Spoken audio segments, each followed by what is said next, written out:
The groom bailed right before the wedding, so I was forced to marry his younger brother. I could hear his impatient voice drifting in from the hallway. Call it off. Why the hell should I marry someone my brother didn't want? Just take a look first, William urged. Oliver is known throughout the alliance as a stunner. Mason scoffed. I don't care if he looks like an angel. It's not like I'm shallow enough to just care about looks. I nodded to myself and stood up, ready to leave. The moment I opened the door, I locked eyes with Mason, whose eyes went wide. He cleared his throat, the tips of his ears turning pink. You know what? We shouldn't disobey our parents. I'll do it. Chapter 1. On the big day, Elijah got cold feet and ran. His parents decided his younger brother, Mason, would have to take his place. Mason's roar echoed from outside the door. Why should I pick up my brother's sloppy seconds?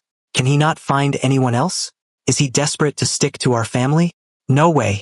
If I do this, I'm just standing in for Elijah. He's not my wife. If you don't like it, send him away. I want to cancel the engagement. I heard every word clearly from inside the room. Honestly, I could understand where he was coming from. In this ABO world, everyone is ruled by pheromones. My compatibility with both brothers was a staggering 99%, so the alliance mandated the marriage.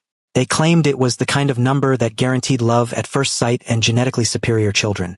But Elijah didn't buy into that. He didn't want the alliance controlling his life. So he ran off for some online fling he'd never even met. And so, the burden of this engagement fell squarely on Mason. Don't be so impulsive. At least look at him first, will you? William tried to reason with him. Oliver is famous in the alliance for his looks. Do you have any idea how many people were watching when his pheromone test results came out? I worked hard to secure this son-in-law, so don't be ungrateful. Hearing this, Mason was so mad he actually reached out and yanked on William's beard. I don't care how you got him. Cancel it. I don't care if he's a god descended from heaven. What century is this? Talking about pheromones like that. I refuse to be shackled by these archaic ideas. Give it up. I will never marry him.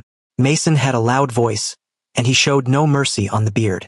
William snatched his facial hair back and kicked him. Fine. Just consider it standing in for your brother then. Mason stumbled from the kick, but his mom caught him just in time.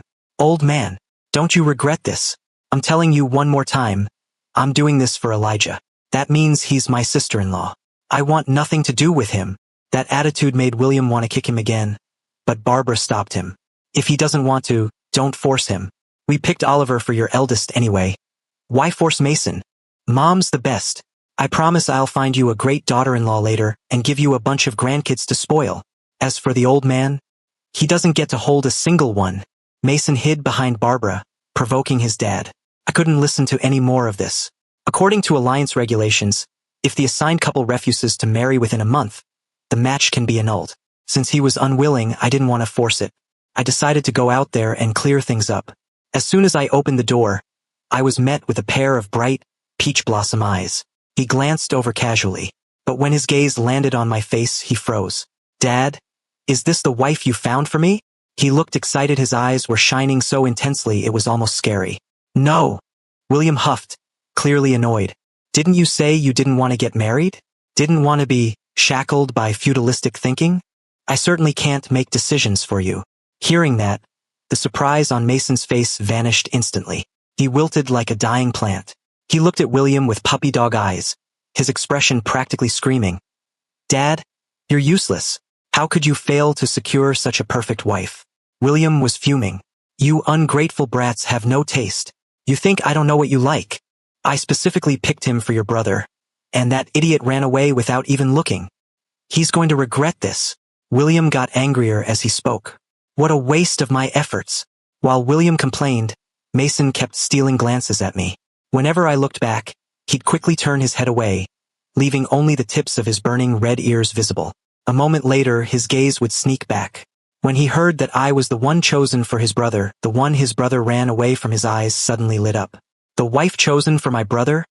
And he ran away. So that means, I don't know what went through his head, but Mason's face turned beet red. He looked away as if my gaze physically burned him. William and Barbara noticed their son's weird behavior, the flushing cheeks, the watery eyes. What's wrong with you? Did your rut start early? Mason glared at him. Dad, can you watch my image, please? I ignored their little exchange and prepared to excuse myself. Initially, there were several alphas with an 80% compatibility match. But the brothers' scores were just too high. Plus, there was that online relationship with Elijah. I never expected Elijah would run away just to escape the Alliance's control without even telling me. Since that was the case, there was no point in dragging this out. I politely suggested to William that we dissolve the engagement. Before William could get a word in, Mason, who had been acting as background scenery, suddenly panicked. My brother not getting married is his problem. But I'm still here. Our compatibility is 99% too. Realizing he sounded too desperate, and seeing everyone staring at him, Mason blushed. He coughed lightly and tried to play it cool. No, I mean, it's not that I particularly want to marry you. But the Alliance has rules, and you're the daughter-in-law my dad chose. I'm just being filial, right? Filial piety. I just don't want mom and dad to worry. Mason seemed to think he'd found the perfect excuse. His eyes sparkled with confidence. It's an old tradition for the younger brother to step in. I've always been a good son. I listen to dad. I never disobey. You brat. Don't curse your brother. Mason was getting smug, so William kicked him again. This time Mason was smarter. He dodged quickly, shouting as he ran. Dad, Elijah ran away. Just pretend you never had him. Leave the inheritance to me. Once I'm married, Oliver and I will take care of you together. William was so mad he took off his shoe and threw it at him. Mason dodged it easily. Dad, when picking a daughter-in-law, you can't just look at them, you have to look at your own son. My brother has no sense of responsibility, he ran away. What Omega would want to marry him? Unlike me, I'm filial and obedient. Besides, Oliver is way too good for him. Elijah doesn't deserve him. I can take the bullet for him. I'll do it willingly. William threw the other shoe. Now you're bad-mouthing your brother too. The sound of the father and son chasing each other echoed through the courtyard. Barbara stood there, looking awkward. Her son, who had just been railing against arranged marriages and vowing to rebel, did a complete 180 the moment he saw Oliver. It was embarrassing. Oliver, maybe you should consider it? My youngest isn't bad. He's a bit childish and has a quick temper, but he's stubborn in a good way. Once he likes someone, he treats them well. He's devoted and loyal. Listening to her, an idea formed in my mind. Devotion and loyalty are rare traits in an alpha. In this ABO world, most alphas are promiscuous, often having one alpha for many omegas. Some ignore their partners during heat cycles or even give them away. And once an omega is marked, they basically hand their life over. If I have to marry, I might as well pick someone handsome but simple-minded. Easier to control. I glanced at the father and son, who were running closer, Mason pretending not to care but clearly eavesdropping. I found it kind of funny. I remembered the Alliance rule, 1 month. I treat this month as a probation period. As for my original fiancé Elijah, Mason's brother, I really want to see the look on his face when he finds out the truth. Chapter 2. The moment I nodded, Mason let out a surprised cheer. William grumbled. Who was the one just saying he was only standing in for his brother? Mason immediately threw his arm around William's shoulder, acting like they were best buds. My brother? He deserves someone better. He doesn't deserve the best, which is Oliver. With that, he took a huge leap to my side, grabbed my hand, and dragged me straight into the room, shutting his parents out. Once we were inside, Mason didn't let go of my hand. Instead, he started acting shy. Standing half a head taller than me, he looked down, studying me intently. I just let him look. Suddenly, the room filled with the scent of milk candy. It was rich and sweet. Just as I was about to look for the source of the smell, Mason abruptly dropped my hand and turned his head away in embarrassment. This reminded me of something. It often felt like two different people were using the account I was online dating.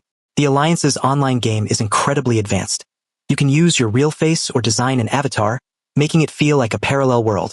As long as you grant permission, chatting feels just like being face-to-face. Sometimes I would smell that same milk candy scent. Whenever I caught that scent, the person behind the avatar would get incredibly nervous. He acted like a kid stealing cookies peeking at the adult, terrified of being caught but too scared to admit it.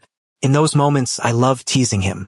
Whether it was physical contact while running dungeons or holding hands to turn in quests, he always seemed so tense. The game character's face would flush, and his ears would turn bright red. Yet he'd still talk tough. You're an Omega. Don't get so close to an Alpha. It's dangerous. Oh, I'd follow his gaze, smiling right at him. And how exactly are you going to be dangerous to me? He wouldn't answer, just staring into my eyes while the scent of milk candy grew stronger. It always made me want to laugh. His face would turn even redder. Don't laugh. Afraid I'd push him too far, I stopped teasing him and focused on the dungeon. Later on, I smelled that milk candy scent frequently. That was when he started trash-talking himself on the account. Alphas are no good. You should stay away from them. I rested my chin in my hand, watching him. Should I stay away from you too? He stayed silent, his expression conflicted, as if he were making a difficult decision. Yes, I'm no good either. You should stay away from me in the future. In private, I smoke and drink. I go through omegas one after another, changing partners every 3 days. I dump people without a second thought. My health is shot. I can't give you happiness. I'm irresponsible, and I have no backbone. You can't trust your life to a guy like me. He got more and more worked up, as if he were talking about a stranger. When he noticed the weird look I was giving him, he scratched his head, blushing with a guilty conscience. He turned away and coughed dryly. Don't look at me like that. I'll introduce you to a good alpha some other time. He's gentle, kind, single-minded, and loyal. He also has an 8-pack and keeps himself clean. My look went from weird to skeptical. Finally, I couldn't help but ask, are you telling me to cheat? His face exploded into a bright red blush, and he started coughing violently as if he choked on air. His eyes were watery, looking a little aggrieved. How can online dating be considered cheating? The one who isn't loved is the third wheel. I was so shocked by his twisted logic that I ignored him for days. I didn't speak to him again until the account returned to normal, back to the gentle, considerate person I first met, who looked at me without any weirdness. Later, I picked up an apprentice in the game. Long after, I learned that it was Mason. He had bought and tried tons of accounts just to get close to me. I had assumed the system assigned him to me automatically. This apprentice was odd. He seemed goofy, but he was clingy and incredibly territorial. When Elijah, the main account, was around, the apprentice would be passive-aggressive. This mob is a bunny rabbit. It's so cute. How can Big Brother bear to kill it? That's so cruel. When Elijah wasn't around, he turned on everyone else. Look how stupid they are. They can't even kill a rabbit. So useless. You can't date someone like that. Me. Once, a teammate simply added me as a friend, and the apprentice immediately stabbed him to death. As I stared at the fallen character, I glared at him. The apprentice immediately acted like the victim. He wanted to be a homewrecker. Shameless. Master clearly has a CP, couple pairing, and he still wants to be Master's side piece. Someone is seducing you. Why doesn't Big Brother do anything about it? Doesn't he know how to act like a real boyfriend? If he can't do the job, he should step aside. As he said this, the thick, sweet scent of milk candy radiated from him. Chapter 3. Oliver. You're not still thinking about my brother, are you? I snapped back to reality. Mason was gingerly tugging at the hem of my shirt, looking at me with big, aggrieved eyes. You can't. He already ran away. Besides, he's irresponsible and has no backbone. In private, he smokes and drinks. I listened quietly as he regurgitated the same lines from the game. It was actually kind of funny. The Smith family was famous in the Alliance for their impeccable reputation.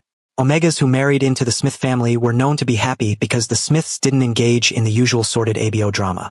So, I knew what Mason was saying was pure fiction. Plus, I had interacted with his brother. I could tell Elijah had a good temperament. Can't you choose me? Mason's voice was muffled, almost pleading. His beautiful peach blossom eyes were fixed on me, full of anticipation. I had to admit, both brothers were incredibly handsome. Unlike Omegas, who were sequestered in Alliance schools until adulthood and rarely saw outsiders, Alphas lived in the public eye from a young age. Every major family compared them, and the Smith brothers were the cream of the crop.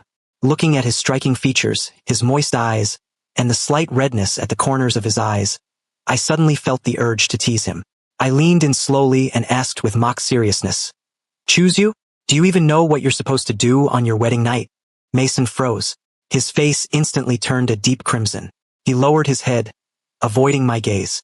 Despite being an alpha who was half a head taller and much stronger than me, he was currently flustered as a puppy. Mason's Adam's apple bobbed. All I could see were the tips of his ears, burning red. I kept teasing him. "Have you ever tried it?" T tried. Tried what? I raised an eyebrow. I couldn't tell if he was playing innocent or if he really was that clueless. But his clear, panicked eyes didn't look like they were lying. Satisfied, I said, "Go take a shower." Mason obeyed immediately, grabbing his clothes and practically sprinting to the bathroom, face still flaming. At the door, he seemed to remember something. He stammered. So, will you take responsibility for me? No. I mean, you're my wife now, right? You're not allowed to think about my brother anymore. I smiled but didn't answer, instead grabbing a pillow and throwing it at him. Just go wash up. I couldn't promise him anything. After all, there was still the 1-month probation period. As for our current relationship, as long as there was no marking, who could really say who was taking advantage of whom? Even if I hired a male model, no amount of money could get me someone on the level of the Smith brothers. They were S-class alphas, top-tier mental strength, top-tier everything. While I waited, the scent of milk candy drifted from the bathroom. I couldn't tell if it was Mason's pheromones or just his body wash. The sweet smell didn't seem like an alpha at all. It was more like a pampered, soft omega. But thinking about his background, an old, established family, a father who was a general, a brother in the Alliance Military Academy, it made sense. He probably never had to strive for anything. Having sweet pheromones actually seemed fitting. Suddenly, the optical computer on the desk lit up. I glanced at it casually, but my gaze froze. It was a chat log between Mason and Elijah, updating in real time.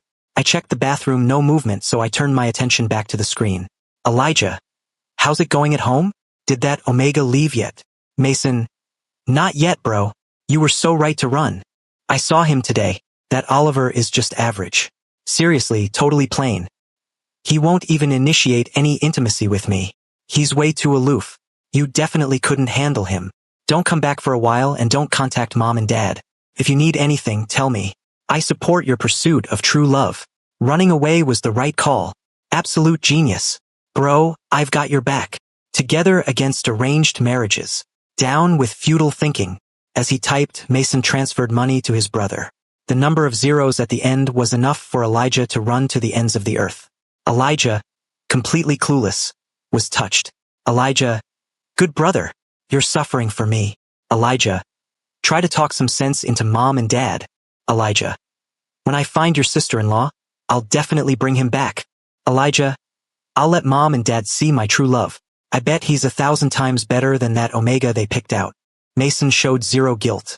Mason, hey, what are brothers for? We're blood. Don't worry. I'll hold the fort. Mason, just focus on finding your love out there. The conversation seemed to end there. There was a pause. On the other end, Elijah kept typing and deleting, clearly hesitating over something. From the bathroom, I heard the sound of water and Mason happily humming a tune. He was clearly in a great mood. Elijah didn't hesitate for long. Another message popped up. Elijah, I don't know why, but your sister-in-law blocked me 2 hours ago. Elijah, do you think he heard about the marriage and got mad? Elijah, it's my fault. I didn't explain it to him beforehand. How should I apologize? Reading that sentence, I pulled out my phone. The familiar avatar in my memory matched Elijah's exactly. And right now, it was sitting comfortably in my block list. Chapter 4. Mason pranced out of the bathroom, his eyes sparkling with a mix of shyness and anticipation. He looked just like a freshly baked dessert, carefully decorated and waiting eagerly to be devoured. I raised an eyebrow, stood up, and spun around slowly before asking him with feigned confusion, So, I'm just average? Mason froze. What? I narrowed my eyes and asked again. Am I average? Finally clicked. Mason belatedly glanced at the optical computer on the desk. He looked guilty, but he still tried to act tough. Yeah. Well, pretty average. I guess I'm the only one willing to. I didn't let him finish. I sneered and turned to leave. When it comes to relationships, I value directness and honesty. I hate people who beat around the bush or hide things like how Elijah ghosted me without a word. Mason playing hard to get could be cute in small doses, but right now, with just the two of us here, I wasn't going to indulge him if he was going to talk like that. I hadn't taken 2 steps when I heard a loud thud behind me, and suddenly my legs were wrapped in a tight hug. Don't go! Mason's voice was frantic and trembling. I'm not an idiot when it comes to feelings. After 3 months of interacting online, did these brothers really think I didn't know? I had figured out ages ago that Mason liked me. I turned back with a cold expression, looking down at Mason kneeling on the floor. He looked beautiful and fragile, his watery peach blossom eyes gazing up at me like a puppy afraid of being abandoned. My heart softened a bit. Mason seemed shocked by his own desperate reaction. He stared at me blankly before his expression turned aggrieved. You chose my brother so many times. I was just scared. Scared of what? I asked patiently. Mason looked at me, hesitating as if the words were hard to get out. A blush spread across his cheeks. His skin was so pale that when he got shy, he turned a shade of pink that made him look incredibly pinchable. I'm just scared that when Elijah comes back, you won't want me anymore. I zoned out for a second, listening to his resentful tone. He sounded like a dramatic character in a soap opera, but I had never been needed so explicitly by anyone before. I had never seen someone so insecure just because of me. My heart skipped a beat. I crouched down to eye level with him, moved in close, and pinched his chin. My voice naturally took on a coaxing tone. If you want me to choose you, what should you say? My lips were inches from his as I spoke, as if I were using myself as bait to lure the truth out of him. Mason didn't answer. His eyes were fixed on my lips, a dazed, confused look in his beautiful eyes. I squeezed his chin again. Say it. What is your truth? Mason pursed his lips. I really hate being forced to do anything. But if it's you, I submit willingly. I still kicked Mason out of the room that night. I felt like this puppy still needed a little more training. I took a few days off for marriage leave, unaware that the Alliance School had already exploded with gossip. Ever since my 99% compatibility match with the Smith brothers was announced, plenty of Omegas had been green with envy. They only dared to make sour comments behind my back while acting respectful to my face. But on the wedding day, news broke that the eldest Smith son had run away, and even the second son looked at me with disgust, acting like he wanted to broom me out the door. Just like that, I became the school laughingstock. At first, they only whispered in the shadows. But since I hadn't shown up for class, they got brazen. Thought Oliver was going to hit the jackpot, but look at him now. How embarrassing. What's the use of a good match? They have power and influence. They've seen every type of Omega. He's always acting so cold and pretentious, thinking the whole world loves him. Well, look at him now. He threw himself at them, and nobody wants him. 3 days and no show? He probably got used and kicked out. Too ashamed to show his face. If you ask me, looking good is useless for an Omega. You need to be gentle and obedient and take care of your alpha, so they don't stray. Oliver looks like a total vixen. You can tell he's not decent. James got more and more smug as he spoke, spouting his fabricated rumors with reckless abandon. He didn't notice that the classmates originally gathered around him had all taken a simultaneous step back, drawing a clear line between him and themselves. The air went silent for a moment, leaving only the sound of James's endless yapping. When he finally realized something was off, he turned around and saw me standing there, arms crossed, smiling at him. Are you done? James didn't answer. He stared at me wide-eyed, gulped, and stood up from his seat. The next second, my fist smashed into his face. Chapter 5. While Mason was playing the obedient son at home, I was getting into a fistfight at school. Dad, hurry up and get the papers. I'm taking my wife to register our marriage, Mason urged. William didn't say a word. He gestured for Mason to pour him a cup of tea. Only after his son eagerly served the tea, a rare occurrence, did he leisurely glance at Mason. The application still has Oliver's and your brother's names on it. They have to be present in person to change it. Mason frowned. You're his dad. Can't you just pull some strings? We didn't need to be there in person when the application was filed. Did we? I don't care. You need to fix this for me. His tone was firm. That's my wife we're talking about. Why is his name on a form with my brother? Dad, you're playing favorites. William, getting a headache from the noise, snapped back. It's not like I didn't ask you. You were the one who said you didn't want him. That's why I registered your brother. And now you're blaming me? He waved his hand impatiently. I can't fix it. Just wait for your brother to come back and handle it. Since he doesn't want to get married anyway, just tell him you approve, call him back, and be done with it. Mason hesitated, swallowing his bitterness. He couldn't exactly tell his father that he'd been working on stealing his brother's fiancée for 3 months. Having finally gotten this opportunity, there was no way he was letting his brother come back. Just as he was agonizing over this, his phone buzzed. It was a message from Elijah. Mason, I found your sister-in-law's school. I'm nearby right now. I want to buy a bouquet and wait for him to get out of class. Should I get red roses or pink roses? Which is better? What should I say when we meet for the first time? I'm a little nervous. My heart is racing. Mason stared at the messages, panic rising in his chest. Bro, both those colors are too basic. They don't show enough sincerity, he replied. Why not buy yellow ones? They express apology and can clear up misunderstandings. More importantly, the language of yellow roses is friendship. He wanted to subtly hint to Oliver, we are just friends. The thought made Mason snicker. But he wasn't going to just sit there and wait. His rival had already found his wife's school. How could he sit still? Mason immediately abandoned his tea-sipping father, ran to the large mirror, checked his reflection repeatedly to ensure his already handsome face was perfect, and prepared to rush to the school to completely crush any thought his brother had of winning Oliver back. Meanwhile, I was tangled in a brawl with James. Strictly speaking, I had James pinned to the ground. Although Omegas generally lack physical strength, in a class full of them, I was the heavyweight. The people around us didn't dare break it up. They just ran to get the homeroom teacher. When the teacher arrived, I was sitting on a chair, while James was face down on the floor with my foot on his face. I didn't expect that the teacher, who always preached fairness, would immediately scold me without even asking what happened.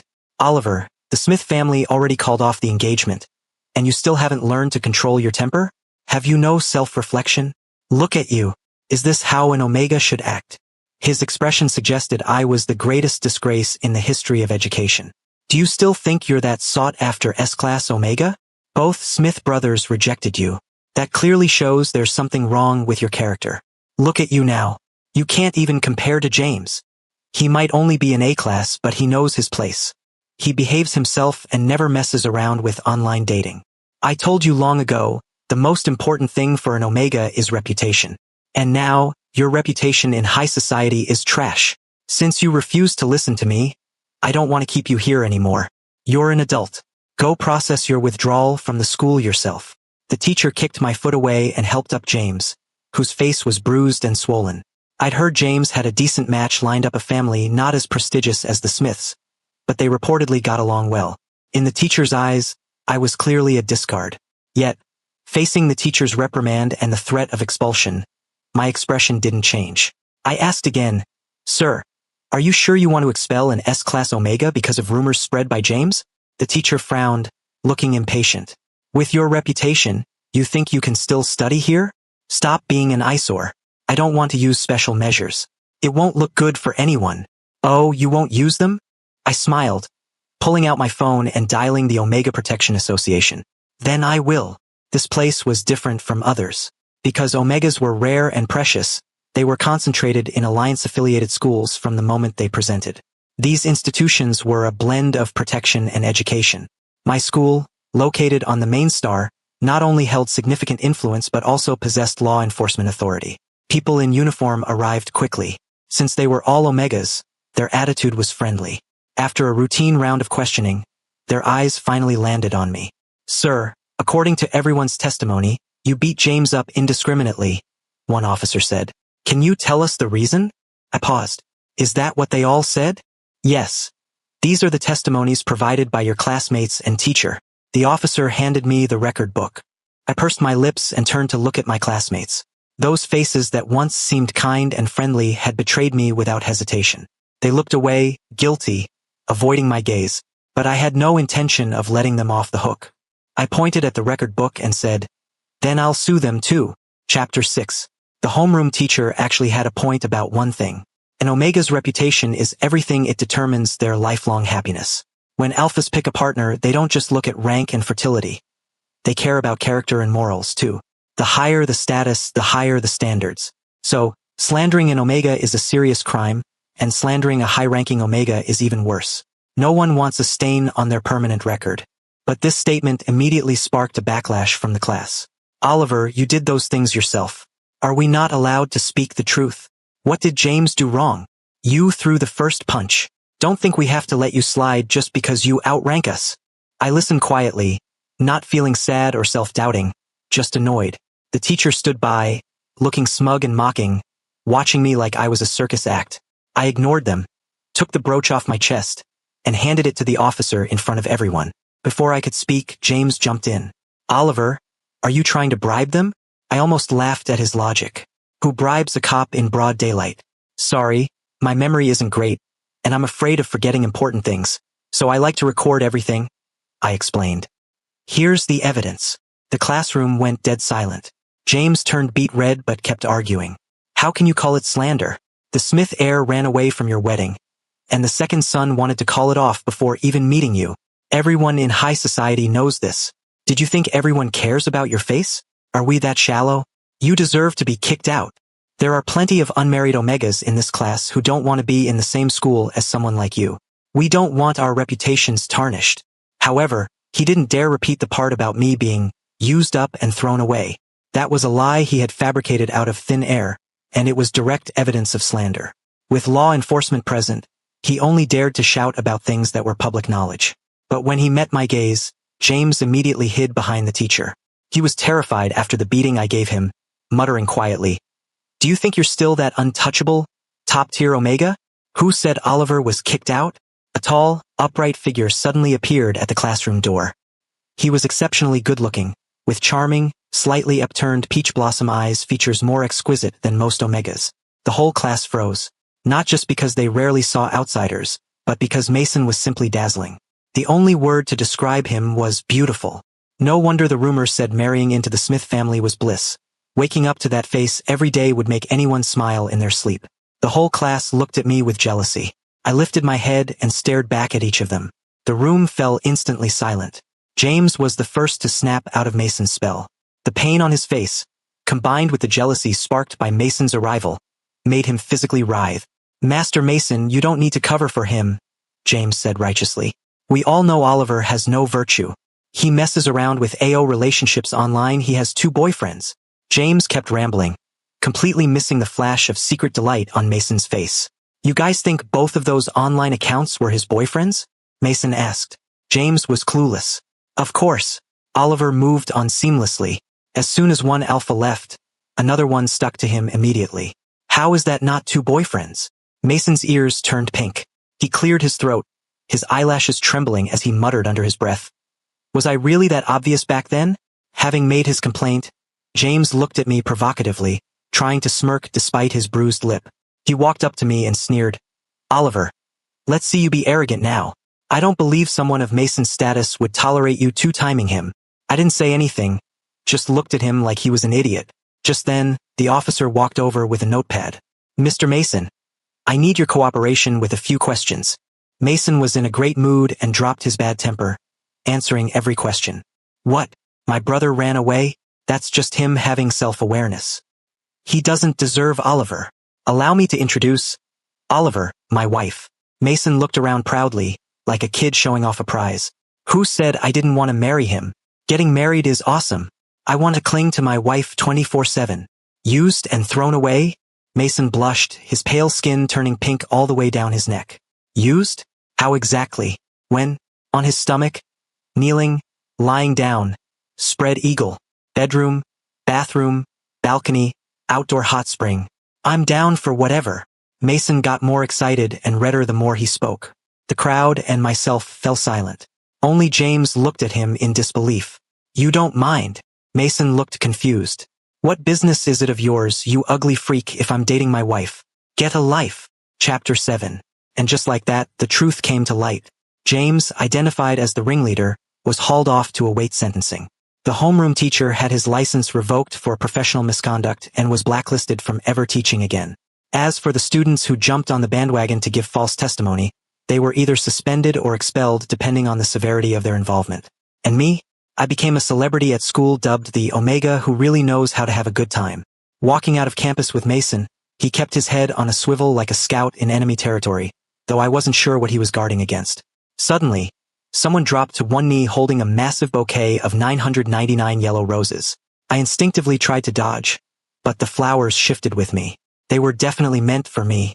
I couldn't think of a single friend who would pull a stunt this big. I looked up at Mason, only to find an inexplicable smirk on his face. But that smile vanished a second later. The person holding the flowers looked up and shouted, "Honey, marry me."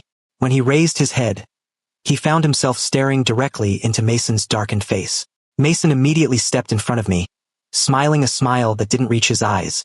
"Bro, how can you propose to your sister-in-law?" Elijah froze. He looked at Mason, then at me blocked behind him, his face a mask of confusion. Mason didn't seem to think an explanation was necessary and just kept talking. "Do you have any idea how it felt when you ran off without a word and the engagement fell on my head?" "Felt exactly like this." He paused, afraid I might get angry, and turned to give me a fawning smile. "Not that I'm unhappy with you, wifey. I'm thrilled with this marriage." Then he raised his voice, turning a stern look back to Elijah. "I just despise your behavior. You can't just bail on your wedding day after agreeing to it." What kind of man does that? Elijah tried to explain frantically. No, I only found out that day. Mason didn't listen. He grabbed Elijah and dragged him to the side. They started whispering furiously. I couldn't hear everything, but I caught snippets of Mason hissing, "Begging you, let me have this one. I'll commit suicide if you don't." And it's true love, seriously, I never lie. Elijah looked furious. That's my CP. That's my fiancé. Seeing that reasoning wasn't working, Mason decided to burn the bridge. I don't care. Finders keepers. And then the two of them started brawling. When I recounted the events to William later, he looked positively gleeful. Barbara, on the other hand, was distressed as she applied medicine to her two sons, moving from one to the other. The brothers sat with their backs to each other, clearly still sulking. William stroked his beard and spoke leisurely. Back then, neither of you was satisfied with the daughter-in-law I picked. Now look at you, fighting over him. Embarrassing. I sat silently to the side, playing on my phone, when I felt a burning gaze. I looked up to see Elijah staring at me. His look was complex, part adoration, part unwillingness, part resentment, as if I were the heartbreaker who had left him at the altar 7 or 8 times. The sheer audacity of it almost made me laugh. Just as I was about to speak, I felt another gaze. I turned to find Mason staring at me with those beautiful peach blossom eyes, looking utterly aggrieved. He then turned his head away petulantly. From my angle, I could see what looked like tears glistening in his eyes. I paused, put away my phone, and walked over to him. What's wrong? Mason ignored me. I sat down next to him and cupped his face. Hey, little milk candy, are you mad at me? Mason couldn't avoid me now. His long lashes were damp, the corners of his eyes red. He grumbled in a low voice only the two of us could hear. My brother is back, so just as I thought, you don't want me anymore. His voice was pitiful, filled with a knew-it-all-along accusation. He was so beautiful, a young master who had grown up in the lap of luxury, never knowing a day of hardship. His biggest problem in life was probably having too much allowance money to spend. Yet this proud, willful young man went soft only for me. He only felt insecure because of me. Anyone seeing him like this would have their heart melt. I was no exception. I rubbed his head affectionately. We made a deal. As long as you speak your truth, I won't give up on you. Mason smiled instantly, happily throwing himself into my arms. I didn't notice the provocative glare he shot secretly at Elijah over my shoulder, a look that nearly made Elijah cough up blood. That punchable, manipulative little brother. He was done with him. Chapter 8. Elijah stuck around the house for 2 weeks. After helping sort out the paperwork to switch the names on the marriage license, he spent every single day getting absolutely fed up with his little brother. Finally deciding that out of sight, out of mind was the best policy, he packed up and headed straight back to military school. One night, Mason suddenly texted him, "Bro, my wife hit me." Elijah had always doted on his little brother, and his previous anger had long since faded. He panicked the moment he saw the message. What happened? Where did he hit you? The reply came back instantly. No big deal. He just slapped me and kicked me out of bed. Elijah was instantly furious. How could he? Before he could finish typing, another message popped up. Is it my fault I lasted a little too long? He could have just slept while I kept working. But no, he had to make a scene. But man, that slap felt good. Hee hee. Elijah furrowed his brows. Was his brother an idiot? How was he this whipped? Even so, he shouldn't be getting physical. Mason replied even faster. Bro, you don't get it. If he has the guts to hit me today, he'll have the guts to put his life on the line for me tomorrow. Sticking with him guarantees me a good life. Hee hee. Elijah. He suddenly understood exactly why he lost. If you enjoyed this story, remember to subscribe to my channel. Thank you so much.